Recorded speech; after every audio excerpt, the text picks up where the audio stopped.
A very good morning to all our Sports Today subscribers, and it's an action-packed morning already if you have to look at it, because the India versus New Zealand test match, the ODI is happening in Auckland, but there's been plenty of action in the FIFA World Cup as well.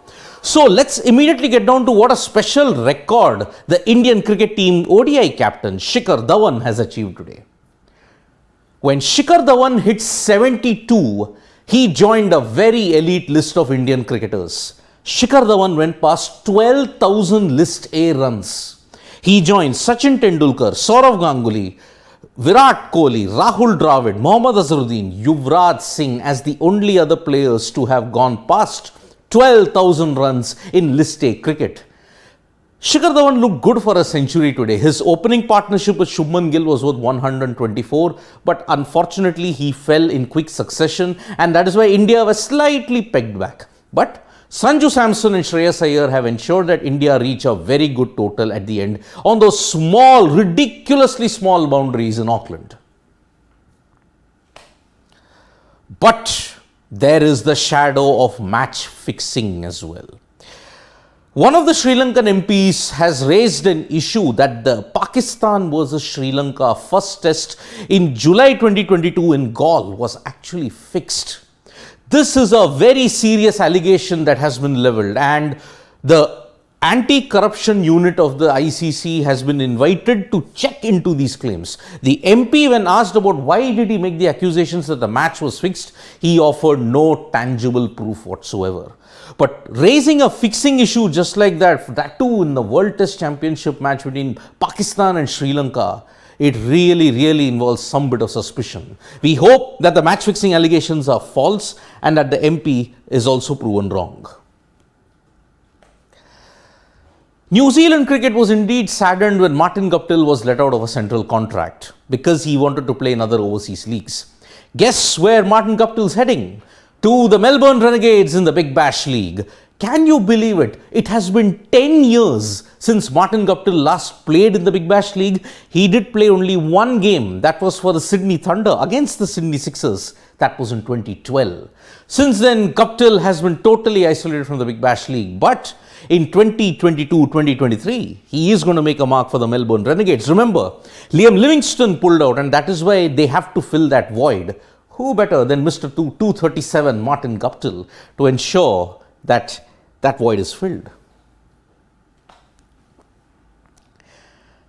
Legend, history maker, emotional. The Portugal versus Ghana game was all about how Cristiano Ronaldo would cope up. Remember, he had tears when the national anthem was being played.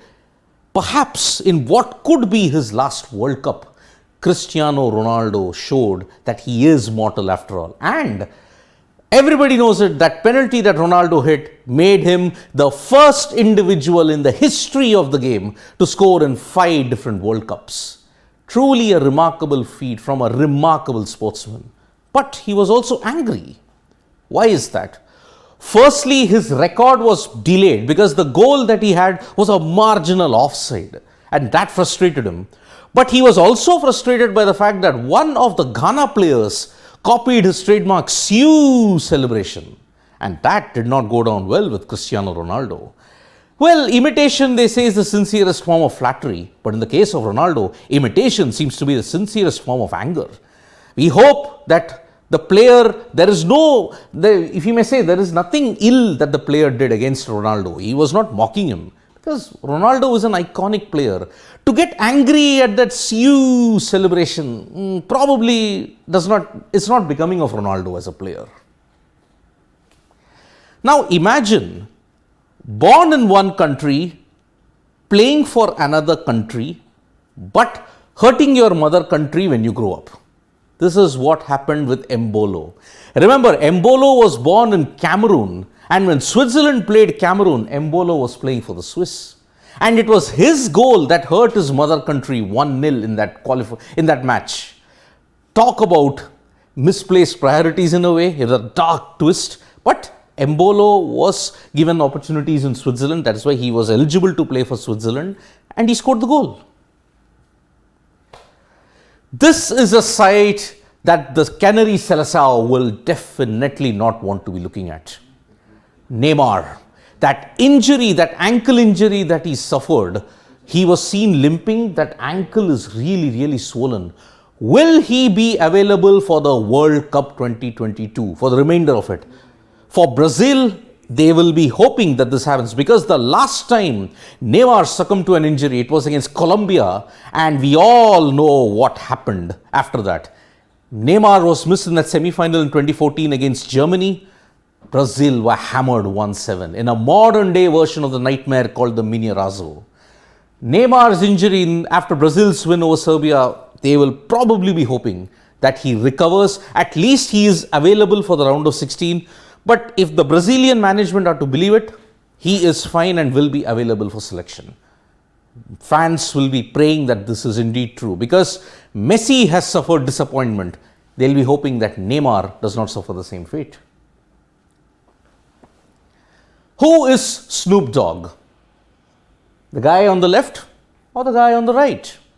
Well, Cisse, the Senegal football team coach, he's in the news because his face and his antics, they resemble Snoop Dogg. And that is why you see, it is a really, really superb sight. Two doppelgangers. Who's the real Snoop Dogg? You've got our wish there. So, thank you so much, folks, for joining us for this edition of the Morning Wrap. We'll be back with more updates from sports today. Press the like, comment and share button. We are also on Facebook, Twitter and Instagram.